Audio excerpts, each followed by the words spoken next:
Everyone, मैं आज आई हूँ बाहर आई हूँ एक ख़ास बहुत ज़्यादा इमरजेंसी की ज़रूरत है मुझे। जो है एक सेकेंड, इमरजेंसी की ज़रूरत है वो है मुझे 4-5 अलमीरा मुझे ज़रूरत है। मैं फ्लिपकार्ट से मैं गोदरेज इंटीरियो में भी गई थी, लेकिन वहाँ स्टील की अलमीरा नहीं है, वो प्लाई का अलमीरा है।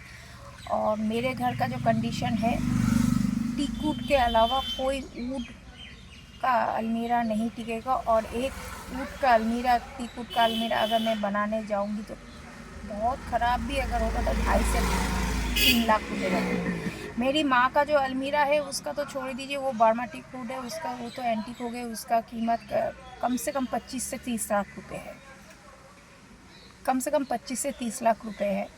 वो कस्टमाइज करके नाना ने बनाया था, माँ की शादी के लिए दिया था। और बो बाजार करके एक कलकत्ता में जगह है, फैशन फर्नीचर करके, वो इतना रिनाउंड और इतना प्रीमियम क्वालिटी का प्रोडक्ट बनाते थे कि आजकल के ज़माने में उनसे कोई ख़रीदने के लिए नहीं जाता, सब सस्ते में ढूंढते हैं। तो सस्ते में ढूंढने के चक्कर में ऐसा हो गया कि अभी वो फैशन फर्नीचर बंद हो गया।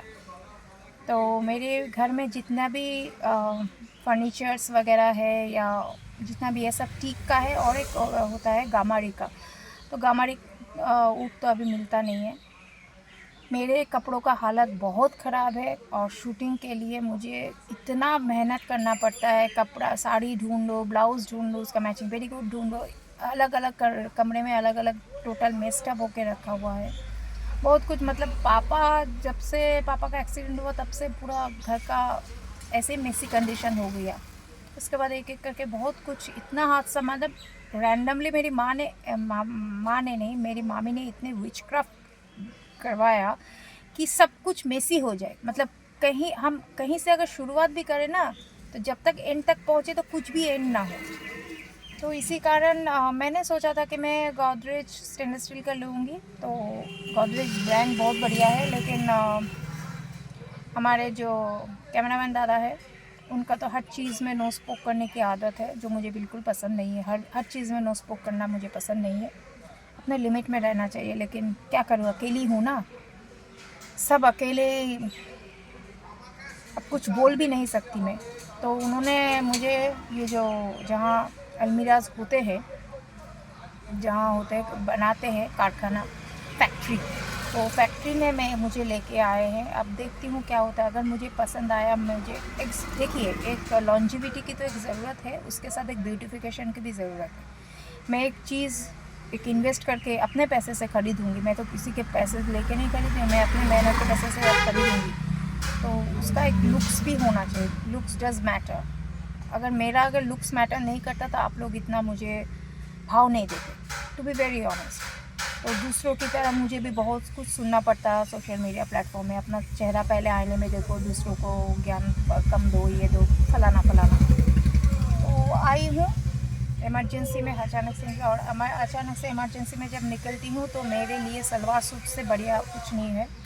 और मैंने कुछ आज वीडियो नहीं बनाया, मूड ऑफ है, मैं शूट अभी नहीं कर रही हूँ, क्योंकि एक लड़की के लिए मुझे बहुत फील हो रहा है। और इसका जस्टिस हम भीख नहीं मांगे, we will not beg, we want justice, we need justice and justice need to happen.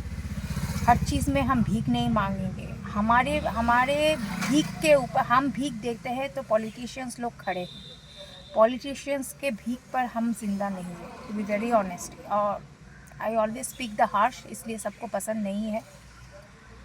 मेरे मोहल्ले में भी मेरी जो दीदी जिसको मैं कहती हूँ, सिस्टर्स है, मतलब नेबर्स है, वो हर वक्त एक ही बातें करते हैं कि प्रियंका इतना सच मत बोला करो, ज़िंदगी में तुम टिक नहीं पाओगे, हर जगह तुमको कॉर्डन किया जाएगा, तुम बहुत ज़्यादा सच बोलती हो। तो मेरी ऐसी आदत है। अब देखते हैं क्या होता है, फाइनलाइज होगा, जो भी कुछ होगा आप लोगों को मैं अपडेट दूंगी। लेकिन it's very emergency and necessity. मैं मेरे लाखों का कपड़ा मैं ऐसे ही आंखों के सामने मैं बर्बाद होते नहीं देख सकती। और एक मेरी आदत है, मैं अपने बदन के पहने हुए कपड़े किसी को दान में नहीं देती। मैं ये सब कुछ मैं सोशल मीडिया में नहीं दिखाती हूँ। मेरे घर में बहुत सारे गरीब, भिखारी नहीं बोलूँगी, मैं खुद ही भिखारी हूँ, तो मैं दूसरों के क्या भिखारी बोलूँगी। तो बहुत सारे दूर से आते हैं औरतें एक फटे कपड़े के लिए, पहने हुए कपड़े के। मेरी माँ दिया करती थी, लेकिन मैं कभी नहीं देती। मेरे पास अगर नया कुछ भी रहता है, एक कॉटन का साड़ी भी रहता है या सिंथेटिक का साड़ी रहता है, कुछ भी रहता है, तो मैं नया देती हूँ। ये मेरे असूल में है। और जो मुझे पर्सनल ग्राउंड में मेरे मोहल्ले में जानते हैं, वो इत्तेफाक रखेंगे जी हाँ, प्रियंका दी जो बोल रही है वो करती है। मैं पहने हुए कपड़े किसी को नहीं देती, और ये देना भी नहीं चाहिए। एस्थेटिकली अपने पहने हुए कपड़े कभी किसी को मत दीजिए। अगर वो बहुत ज़्यादा फट गए हैं तो वो पोछा बना लीजिए, कुछ लीजिए, वरना आप उसको जला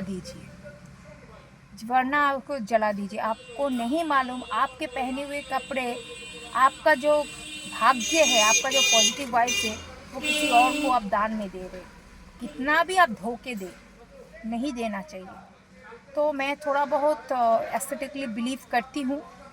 हर चीज़ हम लोग नहीं कर सकते, क्योंकि हम लोग एक प्रैक्टिकल दुनिया में, कोमोशन वाले लाइफ में रहते हैं, जिसमें बहुत ज़्यादा रश है। हर चीज़ में हम लोग को भागा दौड़ी करना पड़ता है, एक एक पैसे के लिए भागा दौड़ी करना पड़ता है। लेकिन जितना हो सकता है हम मानते हैं। तो मैं कभी भी इसलिए जमा रहते हैं। और मैं मेरी माँ, एक बंगाली में कहावत है, लक्खी बनती में मेरी ऐसी हालत है ना, मेरे जूते कभी टूट फटते हैं, माँ मेरा कभी कुछ मेरा ख़राब होता ही नहीं है।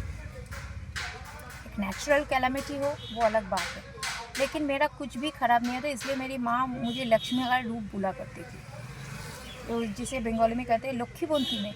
कुछ भी नहीं मेरा फटता, मैं जूता से लेके, कपड़े से लेके, छोटा हो जाएगा, पहनते पहनते छोटा हो जाएगा, मैं मोटी हो रही हूँ, मैं दुबली हो रही हूँ, ऐसा कुछ हो जाएगा, लेकिन कभी भी कोई चीज़ मेरा ख़राब नहीं होता। लेकिन मेरे आंखों के सामने अभी इतने कपड़े मेरे, आज मैं साड़ी के रूम में गई थी, शूट के लिए मैं गई थी, लेकिन मुझे देख के बहुत ख़राब लगा।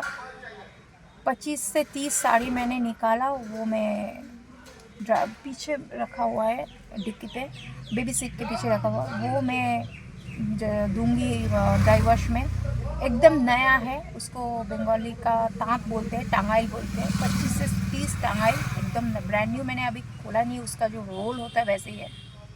तो घर लौटते समय मैं अपने जो लोकल, जो मेरा लॉन्ड्री वाला दादा है, उनको मैं ये कह रहे, अभी वो दुकान बंद है इसलिए मैं नहीं। तो मिलती हूँ मैं अगले वीडियो में, क्या अपडेट होगा नहीं होगा मैं आप लोगों से बिल्कुल शेयर करूँगी। रखती हूँ, आप लोग चाय पीजिए, टाटा।